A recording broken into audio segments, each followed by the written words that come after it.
اعوذ باللہ من الشیطان الرجیم بسم اللہ الرحمن الرحیم الحمد للہ والصلاة علی اہلہ واللعن لأہلہ اما بعد السلام علیکم یا عناصر الابرار وداعم الاخیار۔ شمیم معرفت یعنی شرح زیارت جامعہ کبیرہ کے حوالے سے آج گفتگو اس منزل پر ہے کہ امام ائمہ معصومین کو عنصر ابرار اور ستون اخیار بتاتے ہوئے تعارف کرا رہے ہیں۔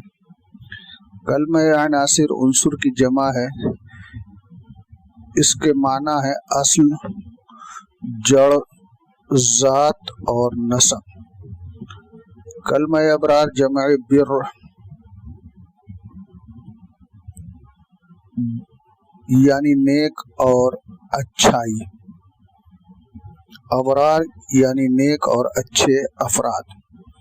اگر بر کی جمع تسلیم کیا جائے تو اس کا مطلب یہ ہے نیکی، اچھائی اور خوبی۔ بہرکیف ائمہ معصومین تمام نیکیوں کی اصل اور جڑ ہیں۔ اس سلسلے میں چند وجوہات متصور ہیں۔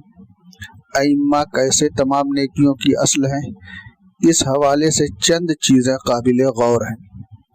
نمبر 1، نیکیوں کی ہدایت اور اچھائیوں کی رہنمائی ائمہ معصومین کے ذریعے انجام پاتی ہے۔ انہی کے ذریعے نیکیوں پر لوگ عمل پیرا ہوتے ہیں، لہذا یہ ذوات نیک لوگوں کے لیے کمال کا سرچشمہ ہے۔ 2، خیر و نیکی کے سرچشمہ ہیں۔ اگر یہ ذوات نہ ہوتی تو کسی بھی نیکی کا پتہ نہ ملتا۔ اگر انسان نیکیوں پر عمل کر رہے ہیں تو انہی ذوات کی برکت اور انہی ذوات کے طفیل میں۔ 3، ائمہ کی ہر فرد اپنے بعد والے امام کی نسل کے باپ ہیں، جس کے سبب وہ نیکی کا منشا قرار پائے ہیں، لہذا ہر ایک نیکی کا اصل اور اس کی جڑ یہی ہے۔ نیک عمل کار خیر کرنے والے شیعہ ائمہ کے نور اور بچی ہوئی مٹی سے خلق ہوئے ہیں، اس لیے انہیں نیک افراد کی اصل کہا گیا ہے۔ امام جعفر صادق علیہ السلام نے ارشاد فرمایا، شیعتنا منا، ہمارے شیعہ ہم سے ہیں، وقد خلقوا من فاضلتینتنا، اور ہماری بچی ہوئی مٹی سے خلق ہوئے ہیں، وعجنوا بنور ولایتنا، اور ان کا خمیر ہمارے نور ولایت سے تیار کیا گیا ہے۔ رسول گرامی قدر اسلام نے ارشاد فرمایا، ان اللہ عز وجل خلقنی وخلق علی، اللہ نے مجھے اور علی کو خلق کیا، وفاطمہ، جناب فاطمہ کو خلق کیا، والحسن والحسین، اور حضرات حسنین کو خلق کیا، من نور ہی، اپنے نور سے، فعصر ذالک النور عصرہ، پس پروردگار عالم نے اس نور کو نچوڑا، فخرج منہ شیعتنا، اس نچوڑنے کا جو نتیجہ سامنے آیا وہ ہمارے شیعہ ہیں۔ جیسے ائمہ معصومین سادات کی ظاہری اور نسبی پدر ہیں، ظاہری باپ ہیں، ویسے ہی امت کے معنوی باپ بھی ہیں۔ نبی اکرم نے ارشاد فرمایا، انا وعلی ابوا هذه الامہ، میں اور علی اس امت کے باپ ہیں۔ ابو حمزہ صومالی نے امام محمد باقر سے شیعوں کی خلقت کے سلسلے میں نقل کیا کہ امام نے فرمایا، ان اللہ خلقنا من اعلی علیین، اللہ نے ہمیں اعلی علیین سے خلق کیا، وخلق قلوب شیعتنا، مما خلقنا منہ، اور ہمارے شیعوں کے قلوب اسی چیز سے خلق ہوئے جس سے ہمیں خلق کیا گیا. خلق ابدانہم من دون ذالک، لیکن ان کے جسموں کو اس سے کمتر شے سے خلق کیا.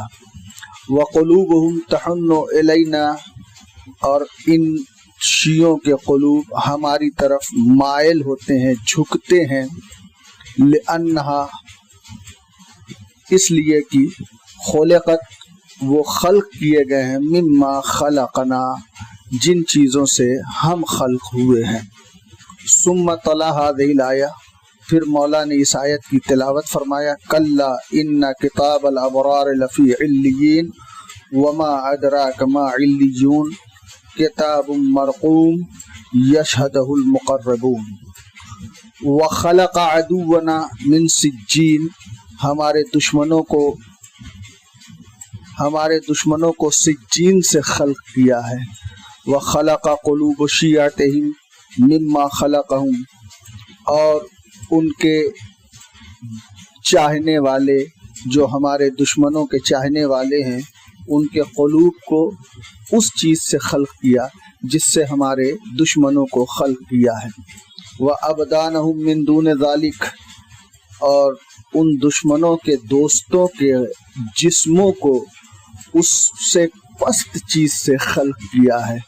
فَقُلُوبُهُمْ تَهْوِي إِلَيْهِمْ، اسی لیے دشمنوں کی طرف دشمنوں کے چاہنے والوں کے قلوب مائل ہوتے ہیں. لِأَنَّهَا خُلِقَتْ مِمَّا خُلِقُوا مِنْهُ، اس لیے کہ ان کے قلوب اسی چیز سے خلق ہوئے ہیں جس سے ہمارے دشمن خلق ہوئے ہیں. ثم تلا هذه الآیہ، پھر مولا نے اس آیہ کریمہ کی تلاوت فرمایا. کلا ان کتاب الفجار لفی سجین وما ادراک ما سجین.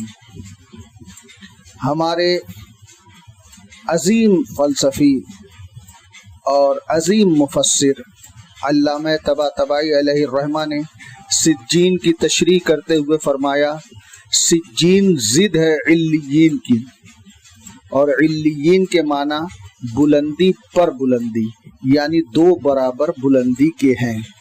اس لیے یہ سمجھنا آسان ہے کہ سجین سے مراد چند برابر پستی، دو گنی پستی، پستیوں میں گرنا. چونکہ لغوی طور پر سجین حبس اور قید کے معنی میں ہے، اس لیے کہہ سکتے ہیں کہ فاجروں کا تقدیر نامہ ایسے مقام پر مقید ہے جو اس میں گر گیا، نکلنے کی راہ اس کے لیے ناممکن ہو جائے گی، کبھی اس پستی سے باہر نہیں آ سکتا. اب مولا کا دوسرا جملہ، ودعائم الاخیار، ائمہ نیک لوگوں کا ستون ہے. دعائم کے معنی ستون، پلر، خیمے کے ستون، گھر کے ستون، جس پر گھر استوار ہوتا ہے. ہر قوم اور قبیلے کے سردار کو بھی دعامہ کہتے ہیں. تقویت و امداد پہنچانے کو بھی دعامہ کہتے ہیں.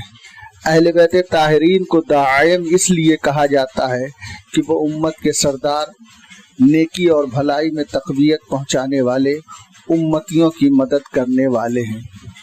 اگر ستون کے معنی میں لیا جائے تو یہ کہنا صحیح ہے کہ ہر گھر کی بقا اس کے ستون سے ہے.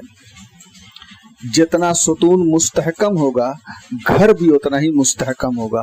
اسی طرح امت اور دین اپنی بقا، اپنے استحکام میں ان ستون کے محتاج ہیں، اور وہ ستون ہیں ائمہ طاہرین علیہم الصلاۃ والسلام.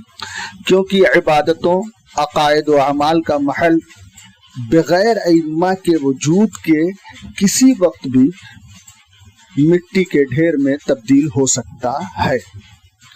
امام باقر علیہ الصلوۃ والسلام نے ارشاد فرمایا، کل من دان اللہ عز وجل بعبادت یجہد فیہا نفسہ، ہر وہ شخص جو اللہ سے اپنی زیادہ سے زیادہ عبادت کے ذریعے سے قرب حاصل کرنا چاہے، ولا امام لہ من اللہ، اور اس کا کوئی الہی امام نہ ہو، اللہ کی طرف سے بھیجا ہوا کوئی امام نہ ہو، فسعیہ غیر مقبول، تو اس کی کوشش رائگاں ہوگی، ہوا ضال متحیر، وہ حیران و گمراہ ہوگا، واللہ شانع لأعمالہ، اور اللہ اس کے اعمال کو رد کر دے گا، قبول نہیں کرے گا۔ کلمہ اخیار خیر کی جمع اگر تسلیم کریں اخیار کو تو اس کے معنی ہے نیکی، ہر وہ کام جو اللہ سے قریب کر دے۔ چنانچہ امام جعفر صادق علیہ السلام نے فرمایا نحن اصل کل خیر، ہم ہر نیکی کی اصل اور جڑ ہیں۔ حدیث میں ہے ما جعل اللہ لأحد خیرا فی خلاف امرنا، ہماری مخالفت کرنے والا، ہماری نافرمانی کرنے والا، اس کے لیے اللہ نے کوئی نیکی ہی نہیں رکھی ہے۔ یا رسول خدا نے ارشاد فرمایا لو ان عبدا عبد اللہ بین الرکن والمقام، اگر کوئی شخص اللہ کی عبادت رکن و مقام کے درمیان الف عام 1000 سال کرے، ثم الف عام 1000 پھر کرے، یعنی 2000 سال تک مسلسل رکن و مقام کے درمیان اللہ کی عبادت کرتا رہے، ولم یقل بمحبتنا اہل البیت، لیکن ہماری محبت، ہم اہل بیت کی محبت اس کے دل میں نہ ہو، لأکبہ اللہ علی منخرہ فی النار، پروردگار عالم اسے جہنم میں ڈال دے گا۔ یعنی بغیر ولایت، بغیر محبت اہل بیت عبادتوں کا کوئی ثمرہ اور کوئی فائدہ نہیں ہے۔ اور اگر ائمہ اور ان کے تعلیمات نہ ہوتے تو کائنات کا کوئی انسان نیکیوں کو نہ پہچان سکتا تھا اور نہ ہی ان پر عمل پیرا ہو سکتا تھا۔ ائمہ ان لوگوں کے امام ہیں جو صفت خیر سے متصف ہوں، یہی ہر خیر و خیرات کا منبع اور مصدر ہیں۔ لہذا اگر کسی کو زندگی کے کسی بھی مرحلے میں یہ شک ہو کہ آیا یہ چیز خیر کہی جا سکتی ہے یا نہیں، تو انہیں ائمہ کی طرف رجوع کرنا چاہیے۔ آج ہمارے مذہبی مراسم میں جو جدیدیت اور جدت کی ہوڑ دکھائی دے رہی ہے، نئے نئے انداز، نئی نئی چیزیں نظر آ رہی ہیں، خواہ عزاداری ہو یا محافل یا جشن یا مقاصدے، ان کو ائمہ معصومین کی تعلیمات کی روشنی میں پرکھنا پڑے گا، کیونکہ نیکی اور خیر کی کسوٹی آل محمد ہے۔ اگر تعلیمات و فرامین آل محمد سے اس کی تائید ہوتی ہے تو خیر ہے، ورنہ خیر نہیں ہو سکتی ہے۔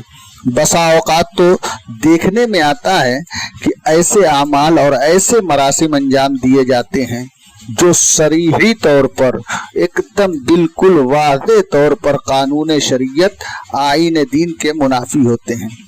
ضرورت اس بات کی ہے کہ قوم کے علماء، فضلاء اور دانشور افراد اجتماعی طور پر ان مراسم پر نظر ثانی کی غرض سے تبادلہ خیال کریں اور اصلاح کی راہیں تلاش کریں، ورنہ اسلام دشمن طاقتیں اپنے مقاصد کو عملی جامہ پہنا کر ہمارے مذہبی مراسم اور پروگرام کے تقدس کو ختم کر دیں گے۔ خدایا ہمیں نیکیوں کی معرفت عطا فرما، شکوک و شبہات کی پرخطر وادیوں سے نکال کر شاہراہ علم و یقین پر گامزن بنا۔ وآخر دعوانا ان الحمد